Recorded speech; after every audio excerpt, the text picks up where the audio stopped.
Berlaku lembut terhadap anak-anak. Rasulullah seringkali diminta oleh para sahabat untuk memberi nama atau mendoakan anak-anak mereka. Biasanya beliau tidak langsung memberi nama atau mendoakan, namun menyempatkan diri untuk sekedar menggendong atau memangku mereka. Dan terkadang bayi tersebut kencing ketika dipangku Rasulullah. Ketika para sahabat hendak mengambil bayinya, Nabi Muhammad segera mencegahnya. Beliau biarkan bayi tersebut kencing di pangkuannya seraya mengatakan, "Jangan diputus anak yang sedang kencing, biarkan dia sampai selesai." Setelah selesai memberi nama atau mendoakan, dan para tamu telah pergi, Rasulullah lalu mencuci sendiri pakaiannya yang terkena kencing. Rasulullah bersabda, "Janganlah kamu memukul anak-anak kamu disebabkan mereka menangis dalam masa setahun. Karena dalam 4 bulan pertama kelahirannya ia bersyahadat la ilaha illallah. Pada 4 bulan kedua ia bersalawat kepada Nabi Muhammad. Dan ke-4 bulan berikutnya ia mendoakan kedua ayah bundanya." Beliau Rasulullah menjelaskan tangisan anak di waktu kecil pada bulan pertama adalah tanda ia bertauhid kepada Tuhannya dan 4 bulan kedua ia membacakan solawatan kepada nabinya dan 4 bulan seterusnya ia beristighfar memohon ampunan atas kedua orang tuanya. Beliau juga bersabda, "Siapa yang memiliki anak, hendaklah ia bermain bersamanya dan menjadi sepertinya. Siapa yang menggembirakan hati anaknya, maka ia bagaikan memerdekakan hamba sahaya. Siapa yang bergurau bercanda untuk menyenangkan hati anaknya, maka ia bagaikan menangis karena takut kepada Allah Azza wa Jalla." Hadis riwayat Abu Daud dan Turmuzi. Beliau juga bersabda, "Anak-anak sebelum sampai ia balik, maka apa-apa yang diperbuatnya daripada kebaikan maka dituliskan untuknya dan kedua ibu bapaknya. Dan apa yang diperbuatnya daripada kejahatan maka tiadalah ditulis untuknya dan tidak pula ditulis untuk kedua ibu bapaknya. Apabila ia telah balik maka berlakulah yang ditulis itu atasnya segala amal baik atau buruknya. Disunahkan pula untuk sering mencium anak." Ujar Nabi Muhammad, "Ciumlah anak cucumu karena imbalan dari setiap ciuman adalah surga." Hadis riwayat Bukhari. Aba guru sekumpul menerangkan 4 anggota tubuh anak yang perlu dicium orang tua setiap hari. 1. Di ubun-ubun. Menunjukkan kebanggaan orang tua terhadap anak sambil didoakan agar menjadi anak soleh atau solehah. 2. Di dahi. Menandakan orang tua ridho atas keberadaan anak. Rasulullah mencium Sayyidah Fatimah radhiyallahu anha di dahinya. Apabila orang tua ridho terhadap anaknya maka Allah pun ridho kepadanya. 3. Di kedua pipi. Sambil mengucapkan Masya Allah, sebagai tanda syauk perasaan sayang dan rindu orang tua terhadap anak. 4. Di tangan anak. Tanda mawadah wal hub kasih sayang, sambil mengucapkan barokallah sebagaimana Rasulullah juga selalu mencium tangan putri tercinta Sayyidah Fatimah radhiyallahu anha. Sering-seringlah mengucapkan kalimat-kalimat thoyyibah di sisi anak. Baik itu ya Allah, astagfirullah, alhamdulillah, subhanallah, la ilaha illallah, dan seterusnya. Untuk membantu anak makrifat kepada Allah ketika menyuapkan makanan atau minuman kepada anak ucapkanlah selalu kalimat Bismillah. Supaya sir Bismillah masuk ke dalam tubuh dan ruh anak. Dan dilindungi Allah dari segala keburukan. Dan saat mengiringi anak tidur lantunkan nasyid solawat. Berkat solawat semoga kelak menjadi kecintaan Allah dan Rasulullah. Wasiat Aba Guru sekumpul tentang anak. 1. Jangan sering dibuat menangis. Karena kalau anak itu sering menangis atau sedih, otaknya akan sempit tidak mau pintar. Buatlah dia anak-anak kita selalu gembira. 2. Anak kecil itu seperti wali tidak pernah berbuat berdosa, lalu kenapa dia anak-anak kita sering sakit? Sebab dia memikul dosa orang tuanya, ayah dan ibu, yang belum bertaubat kepada Allah Subhanahu wa Ta'ala. Sebaiknya kita perbanyak taubat kepada Allah Subhanahu wa Ta'ala dan banyak-banyak mengingatnya istighfar. 3. Jangan sering dipuji dengan pujian yang berlebihan.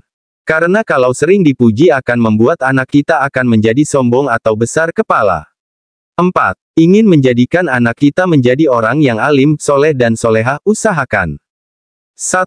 Carilah pekerjaan yang halal berkah. 2. Arahkan anak-anak ke sekolah agama. Carikan guru yang jelas fasih karena anak-anak kita tentunya akan mengikuti gurunya. 3. Jagalah makanannya yang benar-benar halal. 4. Carikan pergaulan dengan teman-teman yang baik. 5. Kenalkan dan cintakan serta bawa anak-anak kita ke orang-orang soleh alim. Dan semoga kita dan anak keturunan kita menjadi anak-anak yang alim, soleh dan solehah dikumpulkan di akhirat bersama Nabi Muhammad dan keluarganya. Amin.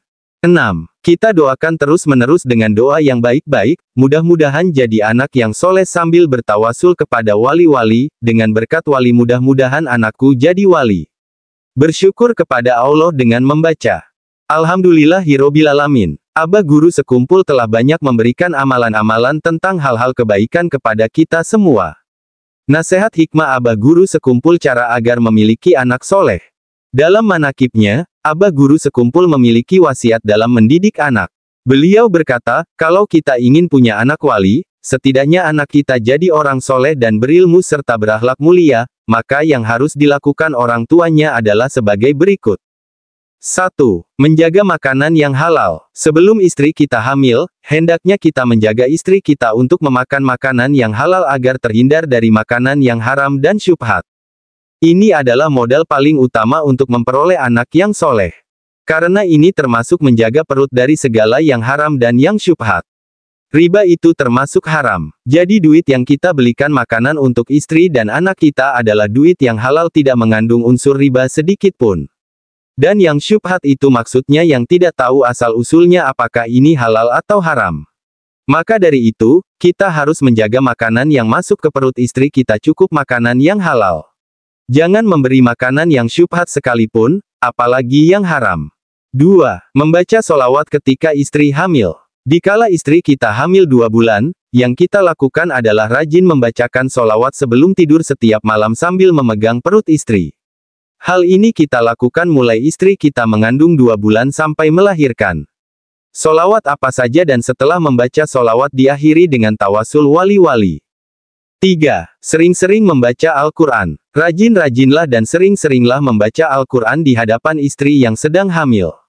Karena kalau kita sering membaca Al-Quran, insya Allah anak kita sejak kecil sampai tua dia suka membaca Al-Quran, bahkan bisa hafal Al-Quran karena berkah dari Al-Quran.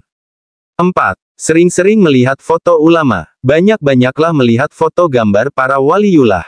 Foto wali-wali harus ada di rumah kita. Bila hendak tidur, kita pandangi foto tersebut lalu bacakan surah Al-Fatihah dan hadiahkan untuk wali yang difoto tadi namanya si Fulan bin si Fulan. Lakukanlah selama kita hidup. Fadilahnya anak akan menjadi wali. Bila tidak, maka cucu yang menjadi wali, hingga ke bawah terus. Yang jelas keturunan pasti ada yang jadi wali berkat kecintaan kepada wali. 5. Amalkan ini ketika anak lahir.